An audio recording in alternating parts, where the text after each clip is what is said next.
niat-niat semacam ini bisa diperoleh dalam pemakaian minyak oleh kalangan yang berhati akhirat daripada memikirkan kenikmatan duniawi. Karena orang yang berhati duniawi tidak mungkin memiliki niat-niat yang soleh semacam ini. Andaikan ia mengaku memiliki niat ini, hal itu hanyalah lintasan hati sejenak, bukan niat yang permanen. Karena niat yang terpuji menurut syariat adalah yang dimotivasi oleh dasar agama. Hendaknya orang yang tidak memilikinya berusaha memeriksa amal perbuatannya, mengawasi isi hatinya dan niatnya. Dia harus diawas, hati ini kan ada diawas. Tahlil basair, haddil basirah, kata Syekh Muhammad. Orang yang punya mata hati, tajamkan mata hati kita, bersihkan, diawasi hatinya. Dalam melakukan perbuatan atau meninggalkannya, sebaiknya dilihat terlebih dahulu, sebab meninggalkannya suatu perbuatan juga sebuah perbuatan, jadi yang perlu disertai niat yang baik.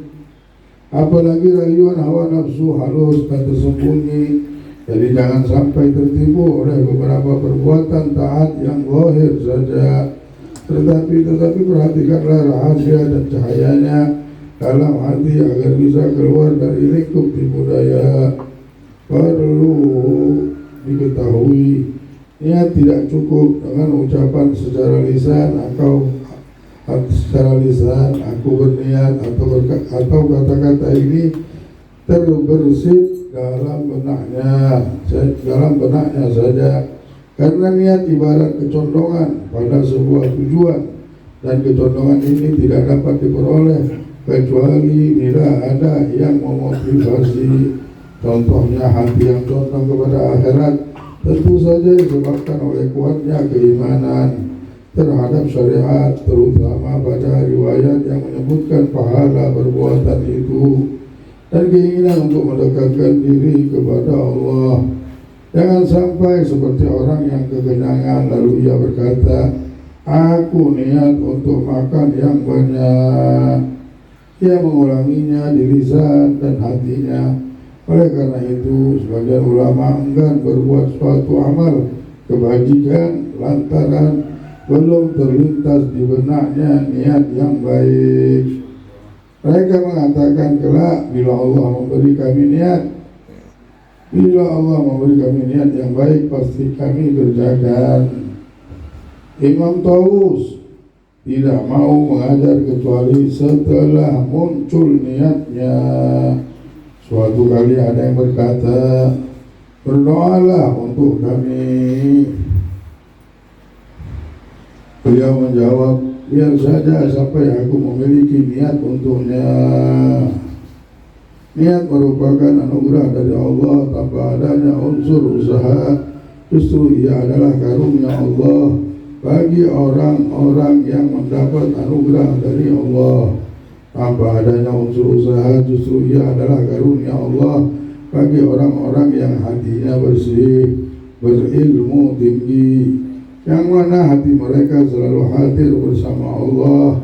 Bukan seperti kita untuk menghadirkan satu niat yang baik, walau dalam ibadah fardu memerlukan upaya yang keras. Kita ibarat pegawai yang buruk. Andai saja demikian, sudah bagus, karena orang yang mengikuti keinginannya untuk memperoleh surga berarti ia telah menuruti kepercayaan akan janji akhirat. Sedangkan yang mengikuti panggilan untuk takut kepada neraka berarti ia telah mengimani janji Allah di akhirat. Orang yang demikian sifatnya masih lebih baik, meskipun derajatnya di bawah orang-orang yang berakal, yang mengagungkan Allah karena keagungan dan keindahannya. Memang kebanyakan penduduk surga adalah orang-orang yang cetek pikirannya dalam mengenal Allah. Meski demikian, andai saja kita adalah mereka, Allahu a'lam. Memang banyak nanti di surga, yang tinggal di surga ini orang yang masih tahunya surga aja, belum tahu dengan Allah. Jadi Nanti pas masuk surga ngeliatnya, indah surga ini, bagusnya surga. Bagus benar, setiap hari berubah.